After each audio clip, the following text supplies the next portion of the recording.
नमस्कार, मैं हूं वैष्णवी। रूबरू बिहार पर आज दिन भर की बड़ी खबरों में आपका स्वागत है। चलिए जानते हैं देश प्रदेश की अब तक की बड़ी खबरों को।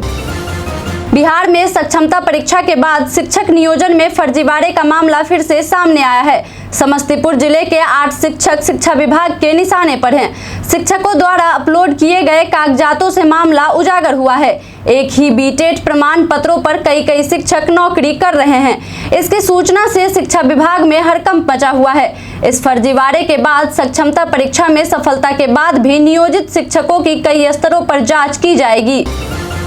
झारखंड में छापा मारकर ईडी की टीम ने करोड़ों का कैश बरामद किया है। प्रदेश के ग्रामीण विकास मंत्री आलमगीर आलम के पर्सनल सेक्रेटरी संजीव लाल के नौकर के घर आज सुबह ईडी की टीमें पहुंची। ईडी अधिकारियों ने गुप्त सूचना के आधार पर कार्रवाई करते हुए घर का कोना कोना खंगाला।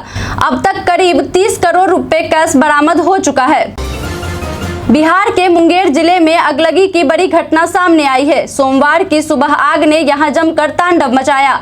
अगलगी की घटना में 40 से अधिक घर जलकर राख हो गए। भारी मशक्कत के बाद दमकल की टीम ने आग पर काबू पाया। हालांकि तब तक लाखों की संपत्ति जलकर राख हो चुकी थी। घटना मुफस्सिल थाना क्षेत्र के करारी टोला तौफीर गाँव की है। इस अगलगी में किसी के हताहत होने की सूचना नहीं है। कोलकाता नाइट राइडर्स की लखनऊ सुपर जायंट्स पर जीत और पंजाब किंग्स की चेन्नई सुपर किंग्स से हार आईपीएल प्लेऑफ की तस्वीर काफी हद तक साफ कर दी है। केकेआर ने रविवार को एलएसजी को 98 रन से हराकर पॉइंट टेबल में पहले नंबर पर कब्जा कर लिया। केकेआर के यूं तो अब राजस्थान रॉयल्स के बराबर 16 अंक हैं, लेकिन वह 1.453 रन रेट के साथ आरआर से बेहतर स्थिति में है। इसलिए आईपीएल 2024 के प्लेऑफ में कोलकाता नाइट राइडर्स का खेलना तय माना जा रहा है। साइबर अपराधियों के हौसले देश भर में लोगों के लिए मुश्किलें खड़ी कर रही है। समस्तीपुर से जिला पुलिस अधीक्षक के नाम से फर्जी फेसबुक अकाउंट बनाकर उनके मित्रजनों से ठगी करने की कोशिश करते हुए चैटिंग करने का स्क्रीनशॉट सोशल मीडिया पर वायरल हो रहा है। बताते चले कि लोगों को धोखाधड़ी से बचाने की जिम्मेदारी जिन अधिकारियों पर है, उन्हें ही साइबर जालसाज निशाना बना रहे हैं। Council for the Indian school certificate examination ने आज CISCE कक्षा 10वीं और 12वीं का रिजल्ट घोषित कर दिया है। CISCE ने आज सुबह 11 बजे ICSE और ISC रिजल्ट 2024 जारी कर दिया है। ICSE यानी कक्षा 10वीं की परीक्षा में 99.47%, जबकि ISC यानी CISCE कक्षा 12वीं की बोर्ड परीक्षा में 98.19% छात्र पास हुए हैं। बिहार की राजधानी पटना में प्रदूषण का हाल बुरा है। पटना में प्रदूषण का लेवल अक्सर खतरनाक ही होता है। एक बार फिर रविवार 5 मई को पटना भारत का दूसरा सबसे प्रदूषित शहर रहा, जहां वायु गुणवत्ता सूचकांक 316 दर्ज किया गया। इसे बहुत खराब की श्रेणी में रखा गया है। देश के सेवा क्षेत्र की वृद्धि दर अप्रैल में थोड़ी कम रही, लेकिन इस दौरान अनुकूल आर्थिक हालात और मजबूत मांग के बीच नए कारोबार और उत्पादन की वृद्धि 14 साल में सबसे तेज रही। HSBC India services business activity index मार्च के 61.2 से गिरकर अप्रैल में 60.8 पर आ गया है। पिछले साल अगस्त महीने में भारत के चंद्रयान 3 को तब बड़ी सफलता मिली जब चंद्रमा के दक्षिणी ध्रुव पर सफल लैंडिंग हुई थी। दुनिया भर से इसरो की प्रशंसा की गई। इसके बाद जापान ने अपना मून मिशन लॉन्च किया। हालांकि लैंडिंग मन मुताबिक नहीं हुई, जिसकी वजह से माना जाने लगा कि जापान का चंद्रयान ज्यादा समय तक चांद पर जिंदा नहीं रह सकेगा। लेकिन तीसरी बार उसने चमत्कार कर दिया है। जापान एयरोस्पेस एक्सप्लोरेशन एजेंसी के अनुसार उसका स्नाइपर लैंडर यानी कि जापान का चंद्रयान तीसरी बार जिंदा हो गया है। बिजली कनेक्शन देने के नाम पर अवैध वसूली का कारोबार प्रखंड में चरम पर है। वैसे उपभोक्ता जो नए कनेक्शन के लिए अप्लाई करते हैं, उनसे दस्तावेज सत्यापन व मीटर लगाने की एवज में मोटी रकम की मांग की जाती है। दस्तावेज सत्यापन के नाम पर उपभोक्ताओं को कार्यालय बुलाया जाता है। फिर शुरू हो जाता है वसूली का सिलसिला। कभी दस्तावेज में त्रुटि बताकर तो कभी मीटर लगाने के मन पर मोटी रकम की मांग की जाती है। सबसे स्वच्छ शहर इंदौर का एयरपोर्ट अंतर्राष्ट्रीय एयरपोर्ट रैंकिंग में देश के टॉप 10 एयरपोर्ट की सूची से बाहर हो गया है। इंदौर एयरपोर्ट 12वें नंबर पर पहुंच गया है। 31 बिंदुओं के सर्वे में से सभी 31 बिंदुओं पर इंदौर के देवी अहिल्याबाई होलकर एयरपोर्ट के अंक कम हो गए हैं। इस सर्वे के बाद आई रिपोर्ट में गोवा देश का नंबर 1 एयरपोर्ट बन गया है, जबकि चेन्नई एयरपोर्ट दूसरे और त्रिची तीसरे स्थान पर है। प्रशांत किशोर ने कहा कि बिहार के पत्रकार नित्यानंद राय से सवाल पूछने का दम क्यों नहीं दिखाते। उनसे पूछना चाहिए कि उजियारपुर के लिए कुछ किया भी है। बिहार में शर्ट के ऊपर जिसने गंजी पहन लिया तो लोगों को लगता है कि वही जमीनी नेता है। उनसे कितनी बार पूछा जाता है कि उन्होंने कुछ भी किया है बिहार के लिए, उन्होंने क्या किया है अपने संसदीय क्षेत्र उजियारपुर के लिए। इन नेताओं से सवाल क्यों नहीं किए जाते। मशहूर निवेशक रेखा झुनझुनवाला के पोर्टफोलियो में शामिल टाटा ग्रुप की कंपनी टाइटन के शेयरों में भारी गिरावट आई है। इससे रेखा की संपत्ति की एक ही दिन में करीब 1100 करोड़ रुपए कम हो गए। टाइटन का मार्च तिमाही में प्रदर्शन उम्मीद से कमजोर रहा। इससे टाइटन के निवेशकों ने जमकर बिकवाली की। कई ब्रोकरेज ने उसकी रेटिंग और टारगेट प्राइस को भी थोड़ा रिवाइज किया है। वाल्मीकि नगर लोकसभा सीट के लिए सोमवार को एक उम्मीदवार बैलगाड़ी पर सवार होकर नामांकन करने पहुंचा। यहां पर बैलगाड़ी से रिटायर्ड फौजी नामांकन दाखिल किया। लोकसभा प्रत्याशी रिटायर्ड फौजी रमेश प्रसाद अपने समर्थकों के साथ बैलगाड़ी पर बैठकर कलेक्टर परिसर की तरफ जब निकले तो लोगों के आकर्षण का केंद्र बने रहे। नामांकन में उनके साथ दर्जनों की संख्या में रिटायर्ड फौजी शामिल रहे, जिन्होंने जय जवान जय किसान के नारे लगाए। दुनिया भर की टेक कंपनियों में छटनी की खबरें लगातार आ रही है और टेक सेक्टर में इस साल के पहले 4 महीनों में 80,000 से ज्यादा कर्मचारियों को नौकरी से निकाला गया है। टेक्नोलॉजी सेक्टर में नौकरियों में कटौती पर नजर रखने वाला पोर्टल layoff.fy के लेटेस्ट आंकड़ों के मुताबिक 297 टेक कंपनियों ने 3 मई तक 80,230 कर्मचारियों को नौकरी से निकाला है।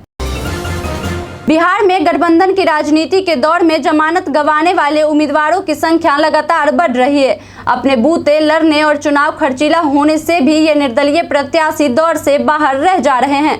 बावजूद प्रत्याशियों की संख्या में इजाफा हो रहा है। जो दल गठबंधन से बाहर रहे या जिन्होंने अपने बूते चुनाव लड़ने की सोची, बिना किसी दल के मैदान में उतर गए, लाख मशक्कत के बाद भी प्रायः उन्हें जमानत की राशि भी गंवानी पड़ रही है। जम्मू कश्मीर के पुंछ में भारतीय वायुसेना के 2 वाहनों पर 4 मई को आतंकियों ने फायरिंग की थी। वायुसेना के वाहनों पर हुए हमले के बाद पुंछ में सुरक्षा बलों ने तलाशी अभियान चलाया।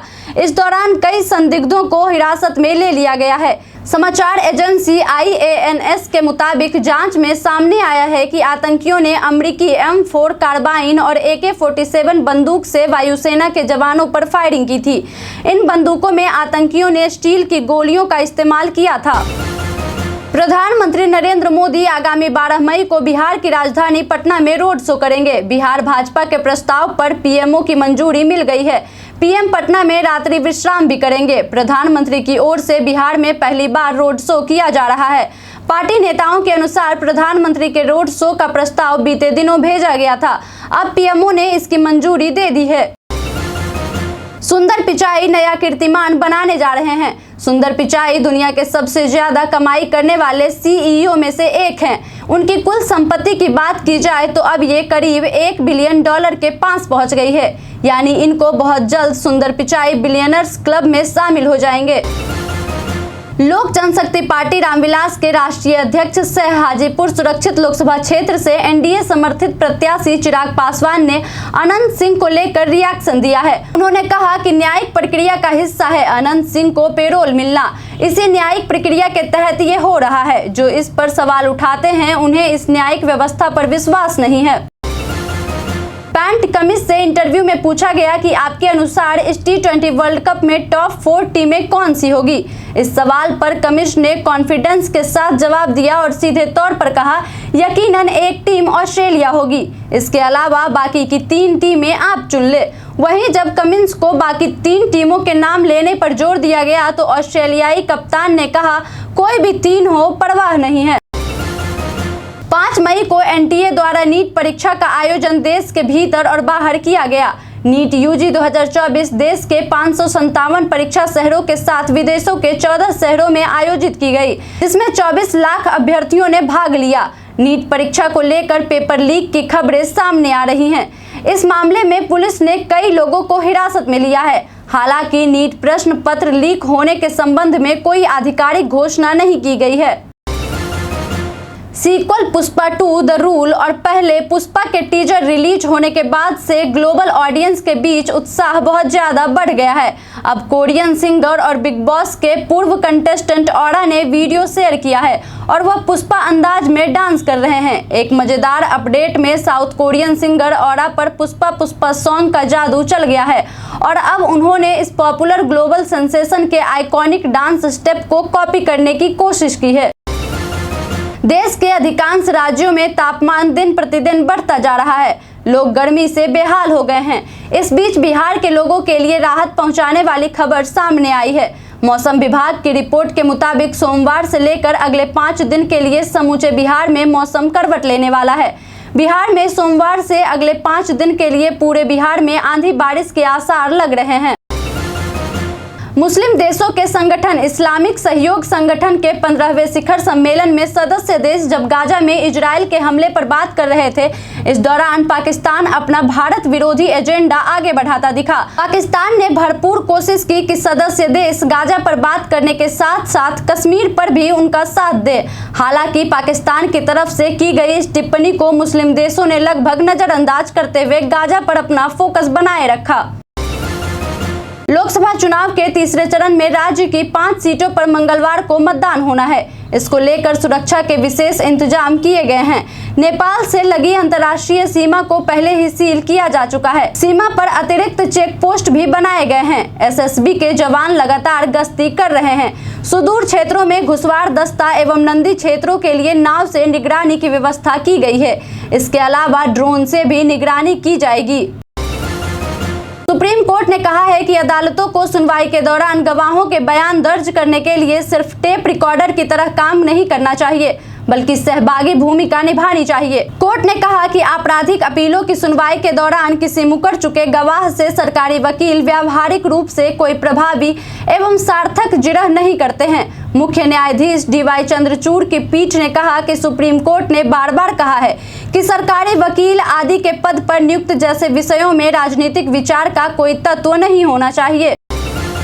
झारखंड के पूर्व मुख्यमंत्री हेमंत सोरेन ने जमानत के लिए सुप्रीम कोर्ट का रुख किया है। उन्होंने झारखंड हाई कोर्ट के फैसले को चुनौती दी है। इस मामले में सुप्रीम कोर्ट से जल्द सुनवाई की मांग की गई है। कपिल सिब्बल ने CJI को कहा कि 13 मई को चुनाव होने हैं। ऐसे में हेमंत सोरेन के अधिकार प्रभावित हो रहे हैं। उनको चुनाव के लिए जमानत मिलनी चाहिए। उनका एक मामला सुनवाई के लिए मंगलवार को आ रहा है। CJI ने कहा कि ईमेल कीजिए, हम देखेंगे। आबादी के खसरे के प्रसार का पता लगाने के लिए देश के वैज्ञानिकों ने स्वदेशी तकनीक खोजी है। यह तकनीक सस्ती होने के साथ ही 99% तक असरदार है। वैज्ञानिकों ने जीवित वायरस का उपयोग करके इस जांच तकनीक की खोज की है, जो लोगों में एंटीबॉडी की पहचान करने में सक्षम है। यह तकनीक कुछ दिनों बाद देश में होने वाले राष्ट्रीय सीरो सर्वे में मददगार होगी। पूर्णिया के विद्या विहार इंजीनियरिंग कॉलेज मरंगा में बिहार इंडस्ट्रीज एसोसिएशन द्वारा पूर्णिया क्षेत्र के उद्यमियों के साथ उद्योग संवाद कार्यक्रम का आयोजन किया गया। इस मौके पर पूर्णिया, किशनगंज, कटिहार, अररिया के साथ साथ पटना और सिलीगुड़ी के उद्यमी उपस्थित थे। मौके पर विभिन्न बैंकों के अधिकारी भी मौजूद रहे। इस कार्यक्रम में उद्योग लगाने में आ रही बाधाओं और NOC को लेकर हो रही समस्या पर विस्तार से चर्चा की गई। आज के लिए इतना ही। जिन लोगों ने हमें कमेंट किया था उनका नाम है गंगा प्रसाद, पप्पू कुमार, मोहम्मद महबूब, अतिश श्रीवास्तव, सालू कुमारी, MD वसीम। अब बढ़ते हैं आज के सवाल की ओर। आज का सवाल है, आपके क्षेत्र का मौसम कैसा है? आप अपना जवाब हमें हमारे कमेंट सेक्शन में लिखकर जरूर बताएं। आज के लिए इतना ही। धन्यवाद।